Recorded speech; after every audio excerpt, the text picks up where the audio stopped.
1945 دوسری جنگ عظیم ختم ہو چکی تھی۔ ہٹلر کی نازی فوجیں شکست کھا چکی تھیں۔ بظاہر دنیا میں امن آ گیا تھا، لیکن اسی امن کی راکھ سے ایسی جنگ کی شروعات ہوئی جس میں گولی تو نہیں چلی لیکن پوری دنیا دہکتی رہی۔ اسے کولڈ وار کہا گیا۔ یہ جنگ کسی زمین کے ٹکڑے کے لیے نہیں بلکہ دو مختلف سوچوں کے درمیان تھی۔ ایک طرف امریکہ کا سرمایہ دارانہ نظام کیپٹلزم تھا اور دوسری طرف سوویت یونین کا نظام کمیونزم تھا۔ برطانوی وزیر اعظم ونسٹن چرچل نے ایک مشہور جملہ کہا تھا، یورپ پر ایک آئرن کارٹن گر چکا ہے، یعنی یورپ دو حصوں میں بٹ گیا ہے۔ مغربی یورپ امریکہ کے زیر نظر رہا اور وہی مشرقی یورپ سوویت یونین کے۔ 1949 میں نیٹو بنا تاکہ مغربی ممالک متحد رہ سکیں۔ جواب میں سوویت یونین نے وارسا پیکٹ بنایا۔ اس دشمنی کی سب سے بڑی علامت برلن کی دیوار تھی، جس نے ایک شہر، ایک قوم اور خاندانوں کو دو حصوں میں تقسیم کر دیا۔ یہ جنگ صرف زمین تک محدود نہیں رہی، یہ خلا تک جا پہنچی۔ جب سوویت یونین نے اپنا پہلا سیٹلائٹ بھیجا تو امریکہ لرز اٹھا۔ پھر چاند پر پہنچنے کی دوڑ شروع ہوئی، لیکن اس ریس کے پیچھے ایک خوفناک حقیقت تھی،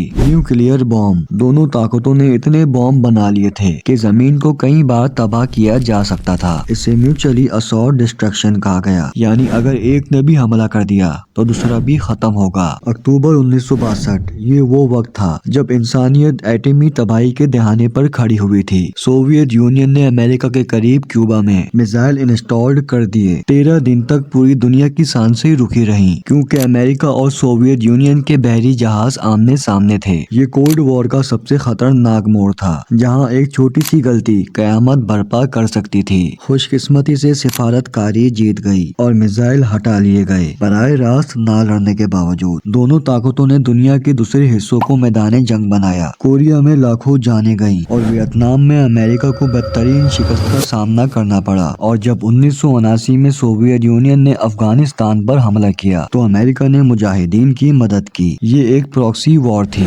جہاں ویپن بڑی طاقتوں کے ہوتے تھے اور زندگی غریب ملکوں کے عوام کی۔ 1980 کی دہائی کی آخر تک سوویت یونین معاشی طور پر کھوکھلا ہو چکا تھا۔ 1979 میں برلن کی دیواریں گرا دی گئیں اور 1991 میں سوویت یونین بکھر گیا۔ کولڈ وار ختم ہو گئی۔ امریکہ واحد سپر پاور بن کر ابھرا، لیکن کیا واقعی خطرہ ٹل گیا؟ آج کی نئی جیو پالیٹکس دیکھ کر لگتا ہے کہ شاید کولڈ وار 2.0 شروع ہو چکی ہے۔ اس بار امریکہ کا سامنا کون کرے گا، چائنا یا رشیا؟ اپنی رائے کا اظہار ضرور کر کے جائیں۔ اگر ویڈیو پسند آئی ہو تو سبسکرائب